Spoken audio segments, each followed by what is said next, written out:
వాళ్ళ దగ్గర దొరికింది. వీళ్ళందరినీ విచారణ చేయగా మన హుజూర్ నగర్ నుంచి గోవిందాపురానికి చెందిన పండు అనే వ్యక్తి, అదేవిధంగా ఖమ్మానికి చెందిన సాయి కుమార్ అనే వ్యక్తి, వీళ్ళిద్దరూ గతంలో పాత స్నేహితులు. వీళ్ళిద్దరూ కలిసి ఆంధ్రప్రదేశ్లోని అరకు దగ్గరికి వెళ్ళి 2 కేజీల గంజాయిని 8,000 రూపాయలు వాళ్ళకి ఇచ్చి 2 కేజీల గంజాయిని కొనుక్కొని అక్కడ నుంచి అరకు నుంచి ట్రైన్ ద్వారా విశాఖపట్నం నుంచి మళ్ళీ ట్రైన్ మారి ఖమ్మానికి మళ్ళీ ట్రైన్లో వీళ్ళు రావడం జరుగుతుంది. అక్కడ నుంచి వచ్చిన తర్వాత వీళ్ళు ఈ నేరస్తులు ఒక వ్యక్తి అయినటువంటి వ్యక్తికి ఇదంతా కూడా 30 తారీఖులో జరిగింది. పోయిన నెల 30 తారీఖు నాడు జరిగిన తర్వాత ఇందులో ఉన్నటువంటి ఒక వ్యక్తికి ఒక 1/2 కేజీ, మరియు ఇందులో మనకు అప్స్కాండ్ ఉన్న వ్యక్తికి ఒక 1/2 కేజీ లెక్కన వాడు అమ్మిన తర్వాత మళ్ళీ నిన్నటి రోజు అమ్ముదామని చెప్పేసి వీళ్ళందరికీ ఫోన్లు చేసుకొని వీళ్ళు రావడం జరిగింది. మనం పట్టుబడి చేసిన వీళ్ళందరినీ కూడా పట్టుబడి చేసి వీళ్ళ గురించి ఎంక్వైరీ చేస్తే ఈ కేసులో పండు అనే వ్యక్తి పైన 5 కేసులు ఉన్నాయి ఆల్రెడీ. దీంట్లో 3 గంజాయి కేసులు, ఒక దొంగతనం కేసు, ఒకటి అతని యొక్క ఫ్యామిలీ మ్యాటర్ కేసు, 5 కేసులు అతని పైన ఉన్నాయి. ఇంకో ఖమ్మానికి చెందిన వ్యక్తి పైన ఆల్రెడీ అక్కడ కూడా గంజాయి కేసు ఉంది ఖమ్మంలో, మరియు ఇది 2వ కేసు ఉంది.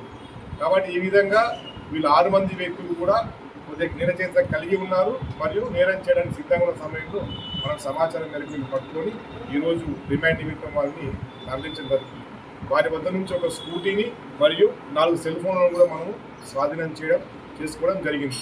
ఈ గంజాయి యొక్క విలువ సుమారుగా 50,000 రూపాయల విలువతో కూడి ఉంటుందని చెప్పి మనకు దాని యొక్క కేజీన్నర గంజాయిని మనం సీజ్ చేయడం జరిగింది. కాబట్టి ఈరోజు మార్నింగ్ అవర్స్ అందరినీ కూడా కోర్టు ముందు ఆధారపరిచి న్యాయపరమైనటువంటి దానికి మేము పంపడం జరుగుతాం. దీంతోపాటు హుజూర్ నగర్ యువతకు మేము ఇచ్చే సందేశం ఏంటంటే, ఈ గంజాయి బారిన పడి మీ యొక్క విలువైనటువంటి జీవితాన్ని మీరు నాశనం చేసుకోవద్దు. ఒక వ్యక్తి ఒకసారి గంజాయికి మాత్రం అడిక్ట్ అయినట్లయితే తను మారడానికి చాలా టైం తీసుకోవాల్సి వస్తుంది. ఎందుకంటే మనం రిపీటెడ్ అఫెండర్ చూస్తూ ఉన్నాం. ఒక వ్యక్తి పైన ఇప్పటికే 4 కేసులు గంజాయి ఉన్నాయంటే చాలా ఇదిగా ఉంది. కాబట్టి మేము కూడా కోర్టు వారిని మేము ఒక రిక్వెస్ట్ పెట్టి రీహాబిలిటేషన్ సెంటర్కి పంపేటువంటి ఆస్కారం కనుక ఉన్నట్టయితే దాని ద్వారా ఆ వ్యక్తిని మనం రీహాబిలిటేషన్ పంపమని కూడా మేము కోర్టు ద్వారా ఆ యొక్క ప్రక్రియను కూడా ఈ కేసులో మేము చేసుకోవడం జరుగుతూ ఉంది. కాబట్టి తల్లిదండ్రులు కూడా మీ యొక్క విద్యార్థులు, మీ యొక్క పిల్లలు ఏ విధంగా వాళ్ళు ఉంటున్నారనే విషయాన్ని మీరు గ్రహించి పెడదోవ పట్టకుండా ఉండడానికి అందరూ కూడా సహకరిస్తారని చెప్పేసి మా పోలీస్ శాఖ తరఫున విజ్ఞప్తి చేస్తున్నారు.